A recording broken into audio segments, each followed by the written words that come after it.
So I want to talk to you today about fits, spits, sputters, and I can't remember the other S. Isn't that something? That's what happens whenever you become my age, and getting it together in faith. So a lot of things that happen to us are things like, with regard to our faith, is we're kind of like my truck of 22 years. It's 22 years old, and so whenever I turn in the key, it spits, it sputters, it goes back, and then it finally starts. So that's the last S. And so our faith is very much like that.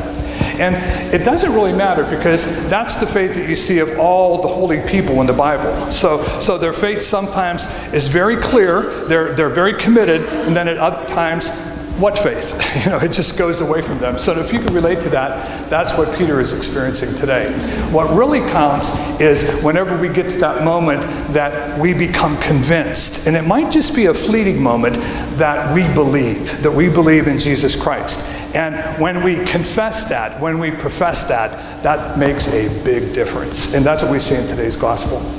So just think about it a little bit on how most of the things that we do that are good for us, we kind of like have good starts sometimes, and then they putter out, and then we go back to some good starts. Think about those of us who have dieted, right?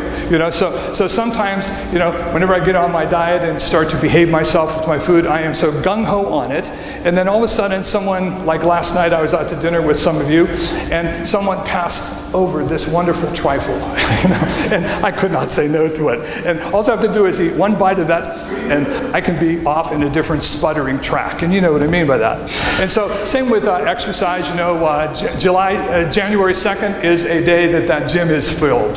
By February 1st, no one's there. It just goes in spitters and spatters. And so that's the way that our faith goes too. And so I think what's important for us to remember is that that's pretty natural. In fact, in Jesus' relationship with his disciples, and in St. Mark's Gospel, it's really interesting. It's only 3 years. So St. Mark's Gospel, unlike the others, only cover 3 years of Jesus' life with his disciples. And the first 2.5 years of them is establishing a relationship with the disciples. And so the last time we met Jesus with his disciples before today's Gospel, Jesus was chiding them for not being understanding. Now today, we have the flip. Peter shows himself to be just incredibly wonderful in his faith. So he's the only one that attests that Jesus is the Messiah. In other words, the Christ, the anointed one.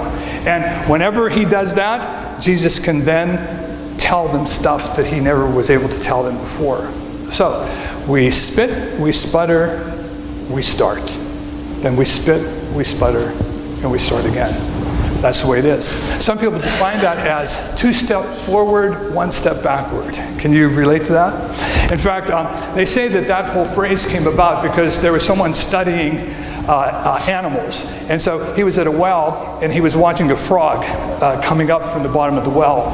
And so as the frog was coming up, there was like rocks, lining the walls of the well. And so this frog would go up 2 or 3 rocks and then fall back, 2 or 3 rocks and then go back. And it took him 24 hours to get all the way to the top, but he never gave up. So 2 steps forward, 1 step backwards. We have that in business. We actually call that in business, we call that goal liberation. So sometimes whenever we are making progress, we will choose to regress. If you ever notice that, like in business, people who make to-do lists. So sometimes they'll struggle to make a to-do list and get that all together, but before they even do one thing on their to-do list, they take a break. So you see, we kind of like go for it and then regress. We go for it and regress. You may be saying to yourself, okay, I'm going to contribute this amount of money or this amount of time or resources to a charitable operation. And then all of a sudden, in doing that, you decide it's time to reward yourself. We regress. Sometimes what happens is in our communication, like sometimes you'll be talking to someone and you'll say the most wonderful things to them. And they'll be going, yes, yes, yes. And then all of a sudden, you'll mispronounce their name and you regress, Or, we have 2 of our guys from Alabama, Brad and Larry. They told me that down in Alabama, there's a southern practice which goes something like that. Oh my goodness, you gained weight? God bless your soul. So we do that kind of stuff. I heard about a little boy who was out playing on a swing set, and there was a guy coming down the sidewalk who just looked really out of sorts. And so the guy finally approached the little boy and says, "Little boy, can you tell me where the post office is?" And he said, "Oh, sure, sir. You just go down 2 blocks, then 2 lights, take a right, and it'll be right in front of you."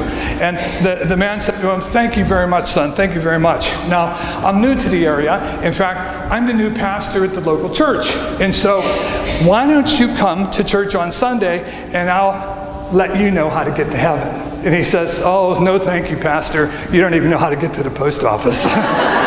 So it becomes this thing. So we spurt and we stutter and we do all this kind of stuff. So it's not necessarily unusual for us to do that. So don't blame yourself, but don't miss those opportunities whenever the Lord comes to you in a special way, or you get this thing inside you that says, "It's now time for me to confess that I believe." Because whenever you get to that point like Peter today, that he confesses, "You are the Messiah. I believe you are the Messiah. I believe," that unlocks incredible things for the Lord for us. And what happens in today's reading, in the story that's being talked about here today, because of Peter's faith and his profession of his faith, Jesus is able to let him know and let us know 2 things that he was never able to talk about before. The first thing he then talks about is a church. Now, not in Mark's gospel, we don't hear about this next part, but in the other ones you do. Because after this event, in the other gospels, what you hear happen next is, then Jesus says, "And Peter, upon you, the rock, I will build my church." First time we ever hear it. See, Peter's belief allows Peter to hear new language to give that to us in the gospel. So there's a church. And the other thing that belief in Peter does is it allows Jesus now to talk about the cross. And that has never been talked about before either. And so it's the first comment in terms of what is going to be happening for the Messiah. So our profession of faith, as little as it is, the Lord can do incredibly much with. So it doesn't matter if we pitter and putter, and it doesn't matter if you are 24/7 believing. What matters is that when you believe, you confess it. And that unlocks incredible stuff. Now, if you follow through a little bit more with that gospel, the next thing that happens after that is Peter's belief, his faith, allows Jesus then to get into explaining what messiahship is. See, up to this point for the Jewish people, Messiah was, this is our king, our leader, who's going to come and deliver us from our enemies. See, this is going to be the one that we've been waiting for, that's going to set up a new way and is going to take care of us like a big brother. Going to fight our battles for us. See, that was the Jewish concept of what a Messiah was going to be. And so because Peter believed, and Jesus now knew that his message was coming through, because that's what that confession told Jesus. Jesus was able to say, what you've been believing about a Messiah is not the way it's going to be. A Messiah has to suffer and has to die. So that's interesting, because at that point then Peter hears that and he calls Jesus aside and privately says, "Jesus, you can't be talking like this. You can't be doing this." So he rebukes him, and then do you notice what Jesus does publicly? Rebukes Peter. "Behind me, Satan." So you see, so Peter shines up perfect faith, and then he putters, goes back. That's our life. We do that. But the perfect belief, if you can grab a hold of that, that makes all the difference. So we learn then that messiahship is not what people expected. And then we learn that discipleship is not what people expected. And so the last point that we're able to now understand is this, that to be a disciple of Jesus is not to be like one of the people who are going to necessarily be admired by the public. In fact, what it means to be a disciple of Jesus is someone who sometimes has to suffer. Now, not suffering for suffering's sake. I mean, no one wants to do that. But if we do the last part of the gospel, if you want to follow him, deny yourself, take up your cross, and follow. Those of us who want to save our life will lose our life.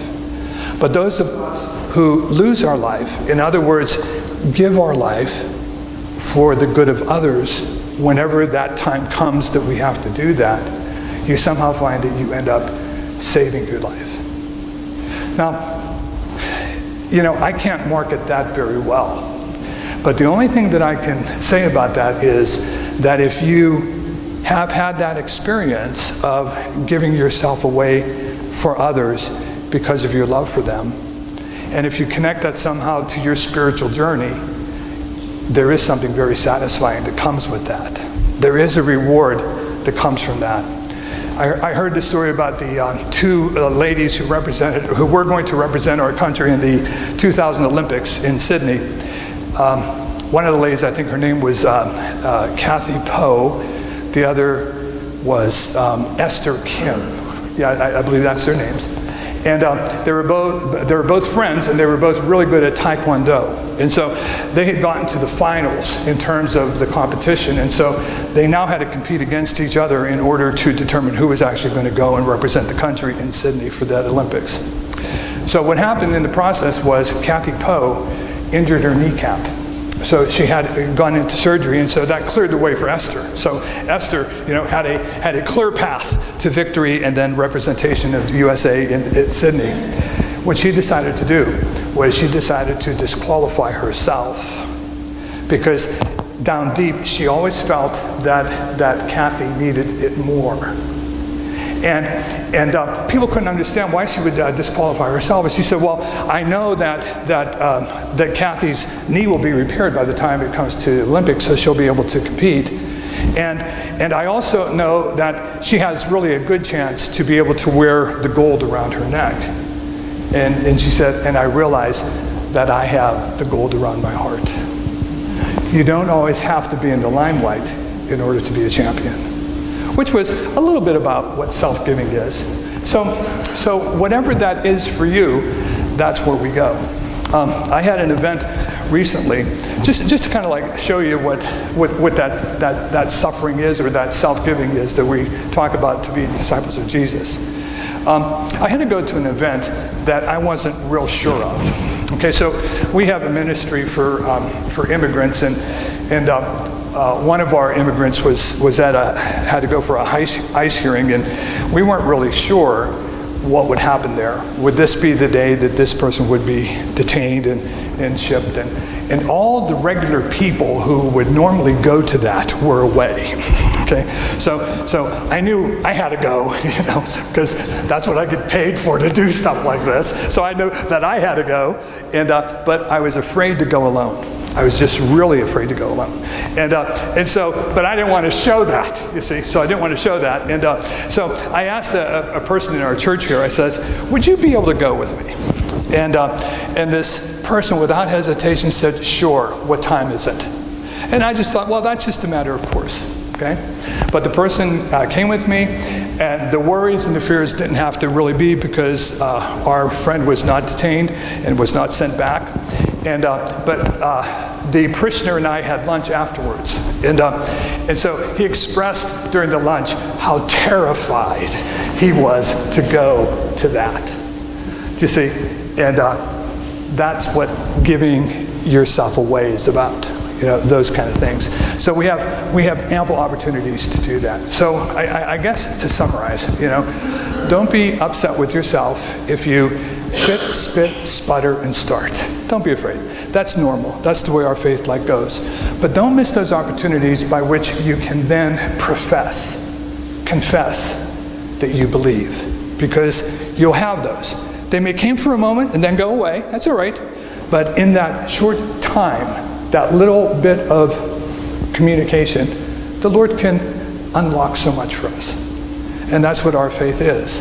And so once you learn that, then it makes discipleship more easy for us to understand and much more easy for us to apply. May God bless us, and may He make us true disciples.